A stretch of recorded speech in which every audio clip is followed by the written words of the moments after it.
Hello sa ating mga katalim dyan. Andito tayo sa andi ata dire sa atong garden, munting garden. Yan, tayo sa bukid sa ating munting garden. Ating katuwang mga talong farm. Yan. Yan mga katalim yung kubo ko. Yan yung may mga talong tayo dyan. Mas matanda na. Yan ang kubo natin. Tayo sa bukid. Ayan yung natin ang palaya. Yung niya, balay-balay. Tawag. Yan mga talim, dito tayo sa Bali, bababa tayo ng bayan mga katalim. Papunta tayo sa sa munisipyo, sa DNR ngayong araw. Ayan. May tayo doon. Meeting. Ayan. Ito yung talong natin mga katalim. Ayan. Ito yung bagong tanim ko. Namunga na. Yung mga bulaklak na siya. Ayan. Yan yung natin mga katalim. Yan yung ko mga katalim. Sandayong or gripo. Yan.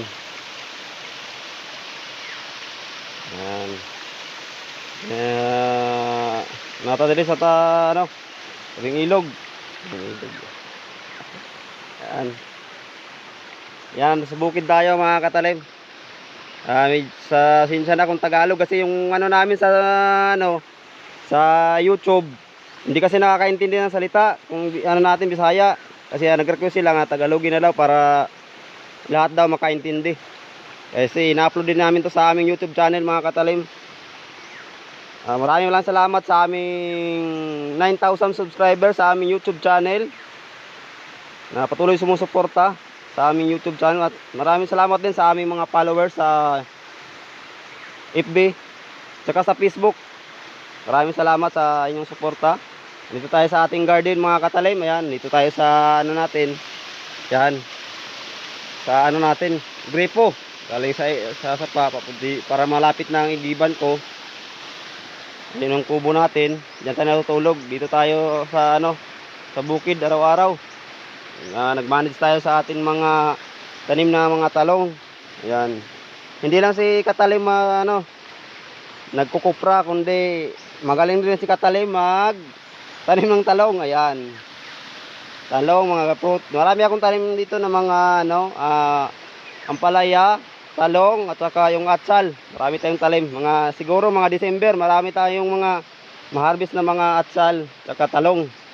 At saka ampalaya yan. May mga tanim na ampalaya dyan. Saka pakwan, may mga tanim tayo.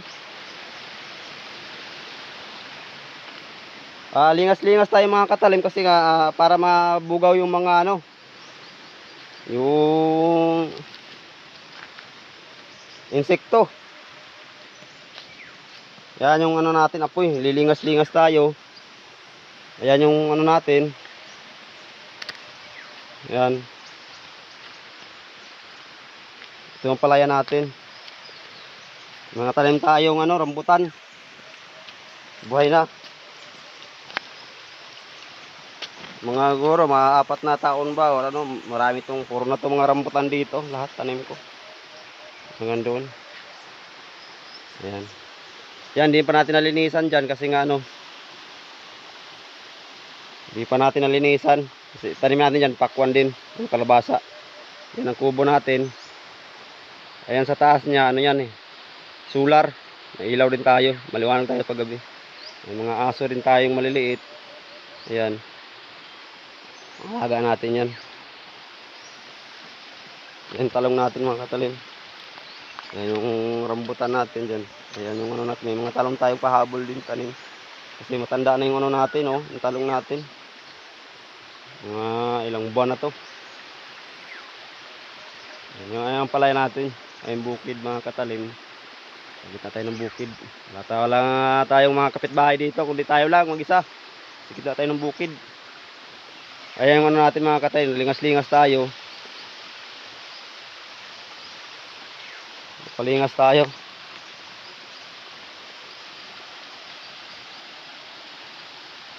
Para mabugaw yung mga ano, katulan kasi, mabugaw yung mga insekto. Ngayon mga katalim, pupunta tayo dito sa ano natin. So yung ano natin, bunuot, yung tawagin. Ayan, palingas tayo. Ayan, kahoy nilagay natin. Ayan, dadalhin natin to doon sa ano, doon sa Ampalaya farm natin.